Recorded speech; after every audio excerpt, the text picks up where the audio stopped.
Hello everybody, what's up? J'espère que vous allez bien. Aujourd'hui on se retrouve dans une nouvelle vidéo. Comment être productif pendant ce confinement. En fait, tout court, c'est des astuces que vous pouvez mettre, que vous pouvez appliquer dans la vie de tous les jours. Mais en cette période spécialement, puisque là, beaucoup de personnes se retrouvent chez elles, de moi, et c'est compliqué parfois de dire au revoir à la flemme et de y aller, de travailler, de faire ce que vous avez à faire, surtout quand on est son propre chef. Mais pas de panique, je vous donne toutes mes petites astuces.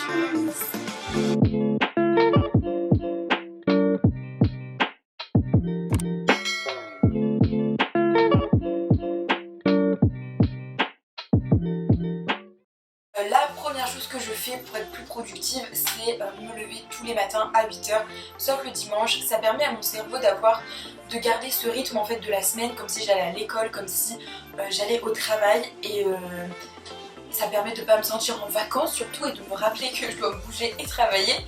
Mais aussi le cerveau en fait arrive à être dans un...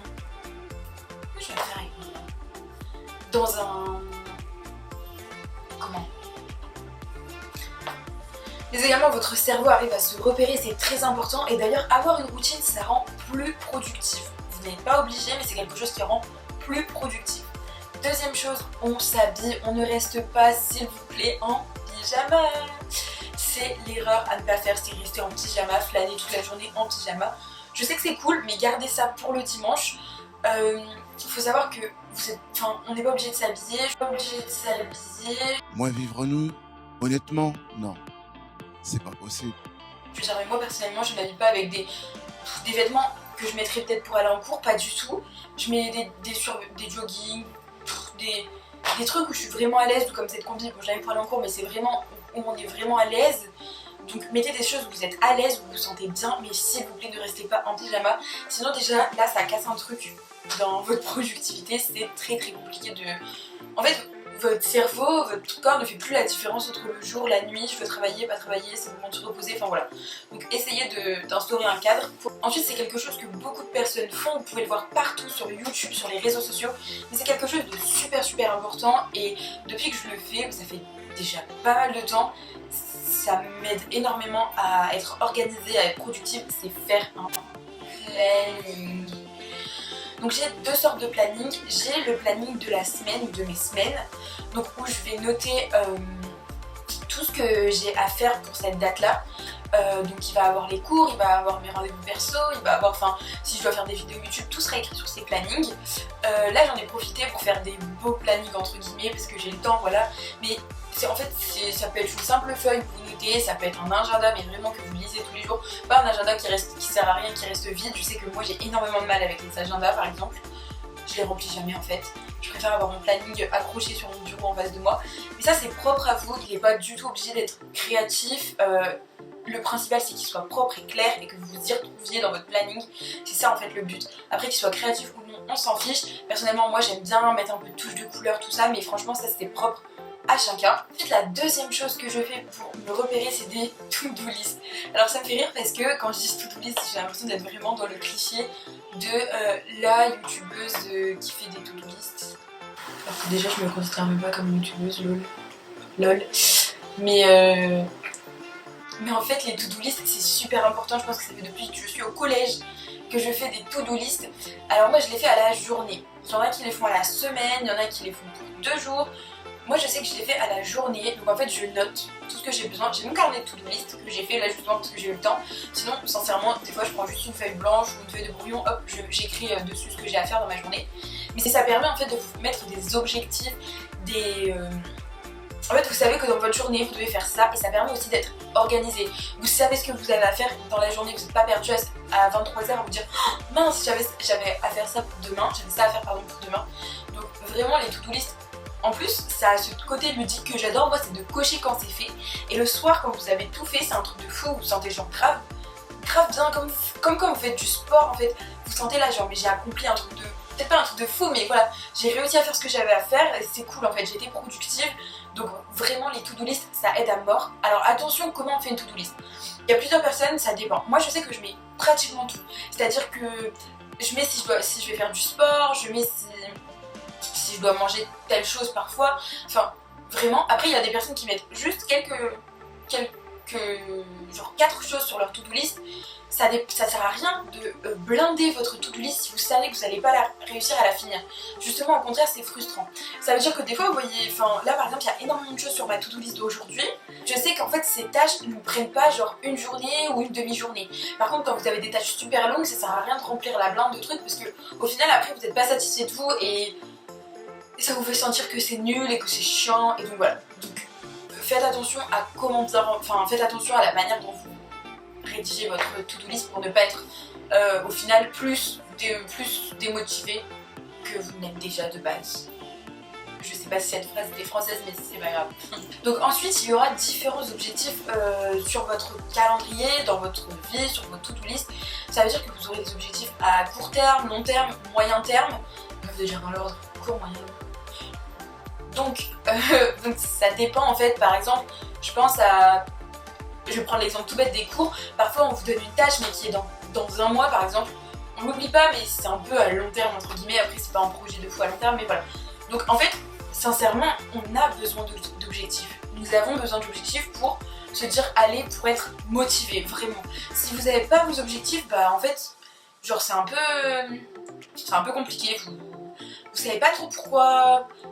Genre on est là, on sait pas quoi faire, souvent on s'ennuie, donc voilà, essayez vraiment de vous mettre des objectifs et dans tous les domaines, que ce soit dans le voyage, dans les passions, dans les cours, dans le travail, vraiment dans tous les domaines. Très important de faire qu'une seule chose à la fois. Vraiment faites qu'une seule chose à la fois, ça veut dire que quand vous prenez une tâche, vous la faites et n'essayez pas de faire 10 000 tâches en même temps. Je sais que moi j'ai tendance à faire ça, c'est que par exemple j'ai une tâche, je la commence, puis en fait je me dis ah j'ai envie de bosser sur cette tâche et je continue et je fais les deux. Et en fait c'est un casse-tête, vous mettez beaucoup plus de temps que si vous vous concentrez sur une seule tâche, après elle est finie et on enchaîne. Donc vraiment essayez de faire une seule chose à la fois. Organiser ne veut pas dire ne pas laisser place à l'improviste. Je sais que beaucoup ont peur de ça, ou peut-être pas peur, mais disent que les gens qui sont organisés, ils laissent pas place à l'improviste, ils laissent pas place à l'amusement entre guillemets, mais c'est pas vrai en fait, c'est juste que ça permet, être organisé, ça permet d'être moins stressé, d'être de savoir ce que vous avez à faire ou non, d'être dans les règles et de pas paniquer au moment où vous devez rendre quelque chose, ou vous aviez à faire telle chose pour aujourd'hui, surtout dans le travail.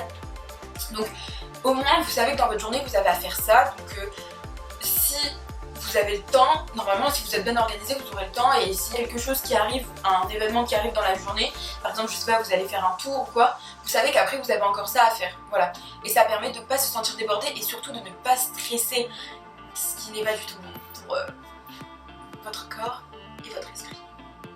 Ensuite encore un conseil qui paraît tellement banal mais que peu de personnes font, du moins tout le monde ne le fait pas, c'est choisissez un lieu pour travailler. C'est-à-dire que il y a énormément de personnes qui ont un bureau dans leur chambre ou dans leur maison mais qui n'utilisent pas du tout et qui font soit sur le canapé, soit dans le lit.